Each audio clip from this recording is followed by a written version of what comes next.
The room was quiet, save for the soft hum of the air conditioner, when she said it.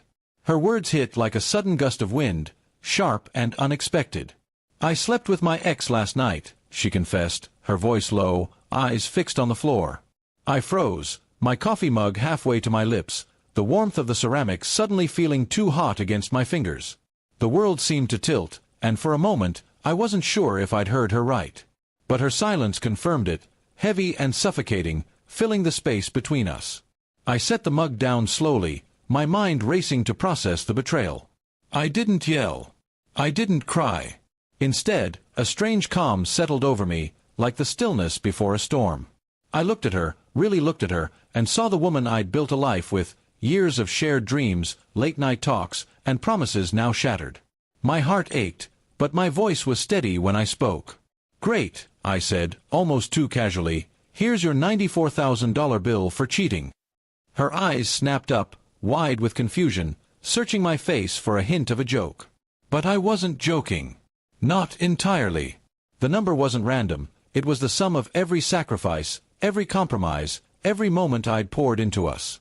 She laughed nervously, thinking it was some dark humor to diffuse the tension. "What are you talking about?"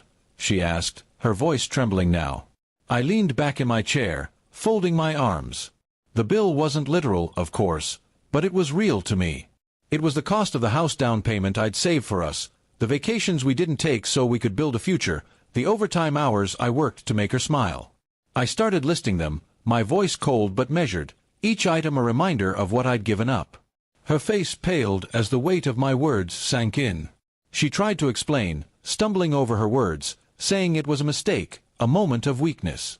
She'd run into her ex at a bar, and one drink led to another. I listened, but her excuses felt like static, meaningless noise. I wasn't interested in the details. Each one would only carve the wound deeper.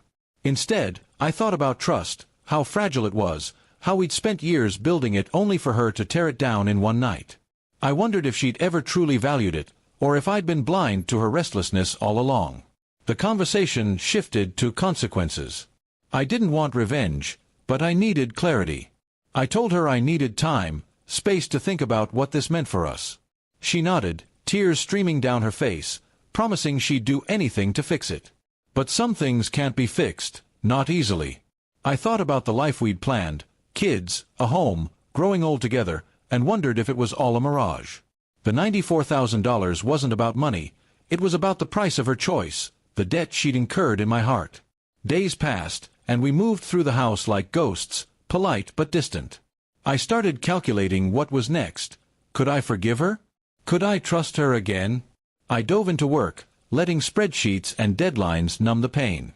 She tried to bridge the gap, leaving notes, cooking my favorite meals, but they felt like empty gestures. I wasn't ready to let her back in. The bill I'd mentioned lingered in my mind, not as a demand for payment but as a reminder of my worth. I deserved honesty, loyalty, things she'd failed to give. One evening, I sat her down. The air was thick with unspoken questions. I told her I wasn't sure we could rebuild what was broken, but I was willing to try, if she was. Therapy, transparency, a long road to earning back trust. She agreed, her voice small but resolute.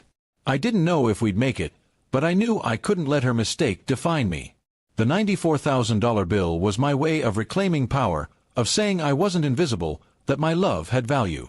Months later, we're still navigating the wreckage.